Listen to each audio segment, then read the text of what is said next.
Good morning, guys, and welcome to today's prediction analysis. If you are new to the channel, please like the video, share with friends, and most importantly, join our Telegram channel. We've won our Telegram free tips 5 days in a row now, and I do not understand why most of you haven't joined our Telegram channel yet. It doesn't make sense.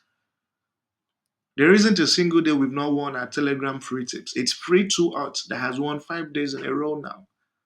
And the link to the Telegram channel is just there in the comment section, the very first link in this comment section. That's the link to the Telegram channel. Okay?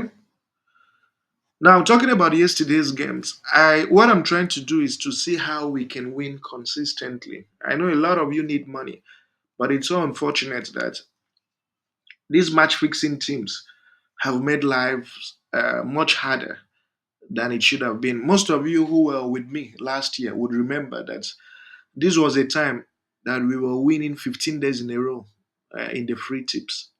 But these people have strategized, came out stronger this time, and have done a lot behind the scenes to make sure that consistent winnings, doesn't happen now for free tips. So that's the situation we are faced with right now.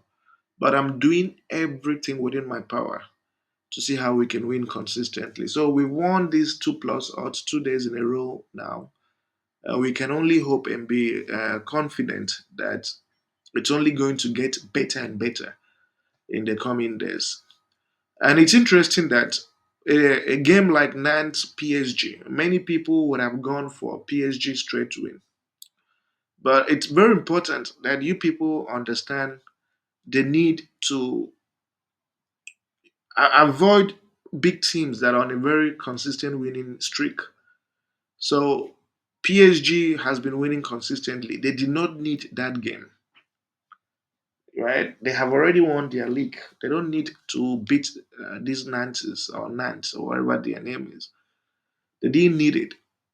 So playing a straight win would have been very, very foolish to a large extent.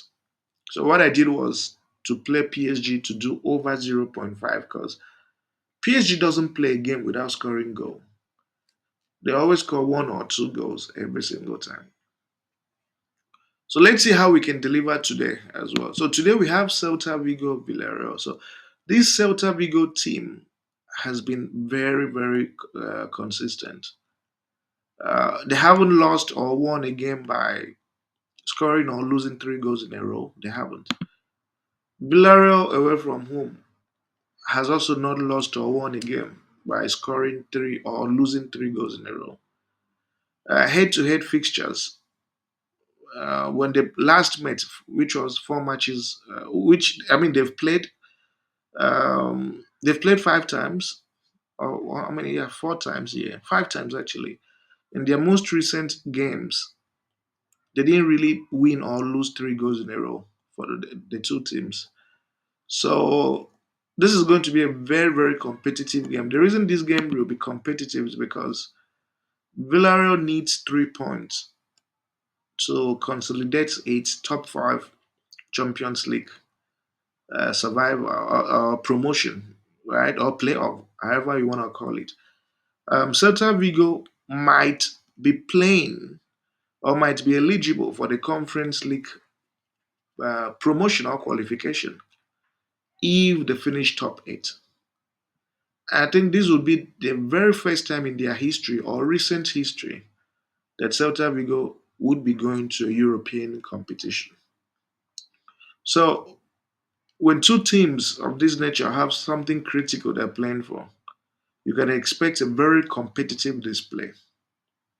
So, what am I going with? I'm saying that no team will score 3 or more goals in a row. Okay?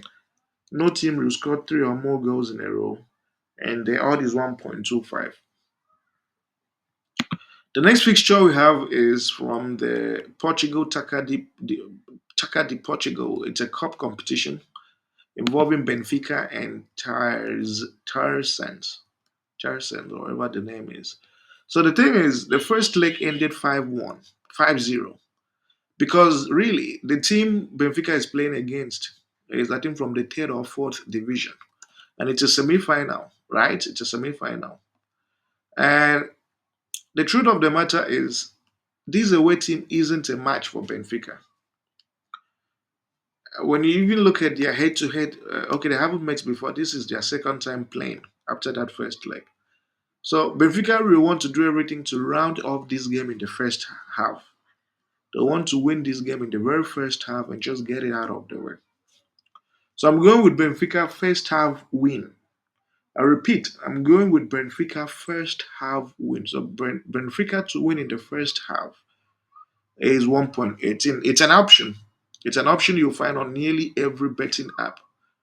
Benfica to win in the first half is 1.19. Okay? 1.19.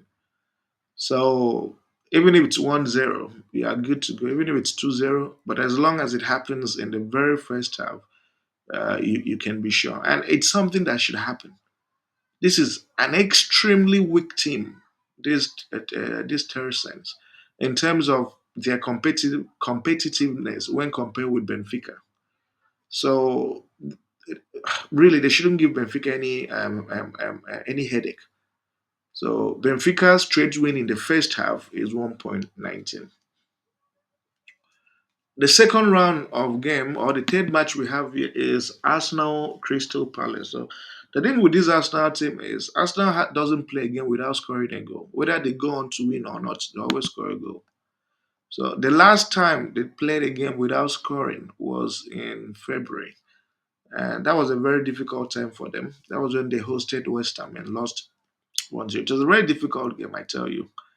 But in their last 10 matches, Arsenal hasn't played at home without scoring. And it's Crystal Palace, for goodness sake. Crystal Palace has conceded a lot, and really, they always concede, especially when they play a tough team. So, and with regards to how important this game will be for us now, we need to check their standings on the table. And when you check their standings on the table, you realize that this Arsenal team needs this game. Man City is back to position three, and I mean, right now anything can happen. Anything can happen. So they'll need to win to make sure they're able to cement qualification to the Champions League for next season. Okay, so I'm going with Arsenal to score just a goal. So Arsenal over 0.5 goal, and the odd for that to happen is 1.11. And finally, we have this interesting game. We have the Italian Coppa, the Coppa Italia semi-final. We have Inter Milan, AC Milan. So the first leg ended 1-1. They play in the same stadium, unfortunately. So they're just coming back to the same stadium to play again for the second leg. But isn't it interesting that AC Milan was able to match Inter Milan toe for toe, and and then ended up achieving a 1-1 result? And the truth of the matter is, this Inter Milan team is fighting for trophies on two major stages: the local league and the Champions League. So, if you were to ask them which trophy would they prefer, they'll tell you the Champions League or the league title. AC Milan, a Coppa Italia trophy would mean so much for AC Milan more than even Inter. What am I going with? I do not think that AC Milan will lose scandalously to Inter Milan. And when you even look at their head to head, you realize that AC Milan, more often than not, has been having the upper hand over them. Okay? They've been having the upper hand over them. It's only been once in 5 meetings that AC Milan lost by so many goals, right? So, what am I going with? AC Milan will be more motivated, more focused, more determined to win this trophy more than Inter, because this is everything they have to fight for. So, I'm giving AC Milan a 2 goals handicap. A 2 goals handicap is priced at 1.30. So a 2 goals handicap for AC Milan is priced at 1.30. When you add everything together, you have your 2 plus odds. I wish you guys the very best. We've tried our best. The games look good. They should happen. Thank you very much and see you tomorrow.